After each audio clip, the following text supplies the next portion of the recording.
पूर्वजे के नाम पर दस्तावेज है जो बड़े भाई के पास है, बड़ा भाई देना नहीं चाहता है, अब मैं क्या करूं। पट्टा चचेरे दादा के नाम पर है, अब दादा अब देना नहीं चाहते हैं, मैं कहां जाऊं।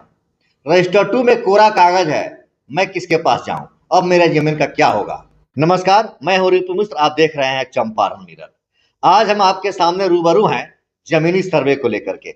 जिस तरह से नीतीश कुमार ने बिहार में शराबबंदी को सफल कर दिया, ठीक उसी तरह से जमीनी सर्वे भी सफलता की कगार पर पहुंच चुका है। प्रशांत किशोर ने कहा है कि यह जमीनी सर्वे वाला फैसला नीतीश कुमार के ताबूत का अंतिम कील होगा और शायद 2025 में नीतीश कुमार के ताबूत का अंतिम कील होगा यह जमीनी सर्वे।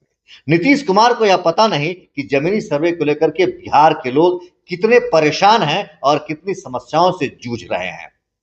मेरा यह वीडियो उन अधिकारियों के लिए और सरकार के उन तमाम मंत्रियों और बिहार के मुख्यमंत्री नीतीश कुमार के लिए भी है कि एक बार आप जरूर इस वीडियो के माध्यम से बिहार के लोगों की वास्तविक समस्याओं को समझें। जमीनी सर्वे में जितनी समस्याएं उत्पन्न हो रही हैं, उन समस्याओं को देखते हुए जब चंपारण मिरर की टीम ने बिहार के धरातल पर उतरकर लोगों से बात किया तो 2-3 तरह की समस्याएं सामने आई, जो सबसे बड़ी समस्या है। और अगर इन समस्याओं का समाधान समय रहते नहीं किया गया और जमीनी सर्वे को नहीं सुधारा गया, इस प्रक्रिया को अभी नहीं रोका गया, तो शायद बिहार की जनता नीतीश कुमार के इस क्रांतिकारी फैसले के तौर पर, इस क्रांतिकारी फैसले के इनाम में उन्हें सत्ता से बेदखल भी कर सकती है। जब हमने लोगों से बात किया कि जमीनी सर्वे को लेकर के समस्या क्या है, सबसे पहले लोगों ने कहा कि अगर हमने 1914 में जमीन खरीदा है तो उस जमीन का दस्तावेज किसके नाम पर है। अगर हम 4 भाई हैं और किसी एक भाई ने उस जमीन की हिस्सेदारी को बेच दिया और वह जमीन का कागज खतिहान जो उसका दस्तावेज है किसी अपने अन्य भाइयों को नहीं दिया, तो आज के समय में उन बाकी के सभी भाइयों को उस जमीन से बेदखल होना पड़ेगा। अगर 4 भाइयों में बड़ा भाई उस जमीन को बेच दिया है और आज के समय में बाकी के 3 भाइयों को अपने उस जमीन में हिस्सेदारी दिखाने के लिए भाई से दस्तावेज लेना हो या उनसे दस्तखत करवाना हो, तो बची हुई अब बाकी के जमीन में उस एक और भाई के हिस्से देने पड़ेंगे। जो इन 3 भाइयों की हिस्सेदारी की जमीन है, इस जमीन में से फिर दोबारा से अपने उस चौथे भाई को भी एक हिस्सा देना पड़ेगा, जो एक बहुत बड़ी समस्या है आज इस जमीनी सर्वे को लेकर के। एक और समस्या है पट्टा को लेकर के। आप सबको मालूम है कि बिहार में बहुत ऐसे जमींदार हैं, बहुत ऐसे छोटे बड़े मझोले तरह के किसान हैं जिनको पट्टे पर जमीन दी गई है। बिहार सदियों से जमींदारों का राज्य रहा है, यहाँ जमींदारों का शासन चला है। अंग्रेजों के समय से ही यहाँ पर पट्टेवादी सिस्टम थी और पट्टेदार के माध्यम से एक पट्टा काटकर बड़े जमींदारों ने छोटे मझोले और अन्य छोटे छोटे किसानों को जमीन का मालिकाना हक दे दिया है। उस पट्टे की पेपर आज के लोग तो बड़े कम ही देखे होंगे, लेकिन अगर आपने कभी देखा होगा तो आप अंदाजा लगा सकते हैं कि उस पट्टे का पेपर जो कागज है वह कितना मजबूत और कितना बढ़िया है। क्या आज 70, 80 या 100 वर्ष के बाद भी वह पेपर सुरक्षित होगा? क्या उस पेपर को, उस पट्टे की कागज को आज आप सर्वे अधिकारी को दिखा सकते हैं?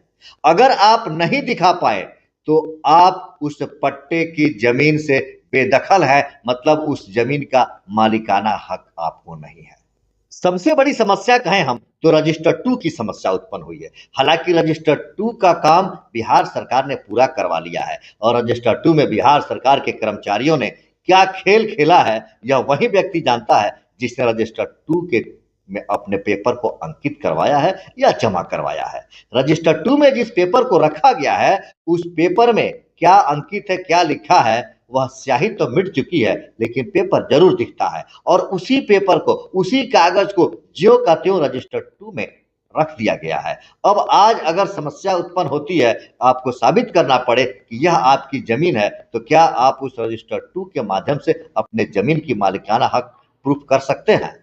क्योंकि रजिस्टर 2 में जो आपके जमीन का बायोडाटा, जो ब्यौरा अंकित किया गया है, उसमें कहीं खाता है तो खेसरा नहीं, खेसरा है तो रकबा नहीं। सबसे बड़ा खेल तो रजिस्टर 2 में हुआ है। बिहार के कर्मचारियों ने, बिहार सरकार के कर्मचारियों ने जो रजिस्टर 2 में खेल खेला है वह आप को हम कैसे एक्सप्लेन करें और कैसे आपको बताएं कि किस तरह से अधिकारियों ने, कर्मचारियों ने उसमें जो खेल किया है। रजिस्टर 2 में आपके जमीन के कागज को रखा गया और वह ऐसा कागज है कि जिस सिर्फ कागज ही कागज दिखता है। 70 साल पहले, 80 साल पहले किस स्याही से उसे लिखा गया था, वह स्याही वहां से विलुप्त हो चुका है और रजिस्टर 2 में उसको ज्यों का त्यों ही रखा गया है। और कमाल की बात तो यह है कि रजिस्टर 2 में आपकी जमीन का खाता है तो खेसरा नहीं, कहीं खेसरा है तो रकबा नहीं, कहीं रकबा है तो खाता नहीं। अब इस परिस्थिति में कैसे आप इस चीज को साबित कर पाएंगे, कैसे आप इस चीज को स्पष्ट कर पाएंगे कि वह जमीन आप ही का है। हालांकि नीतीश कुमार के इस क्रांतिकारी फैसले और क्रांतिकारी काम ने एक चीज को तो उजागर कर दिया।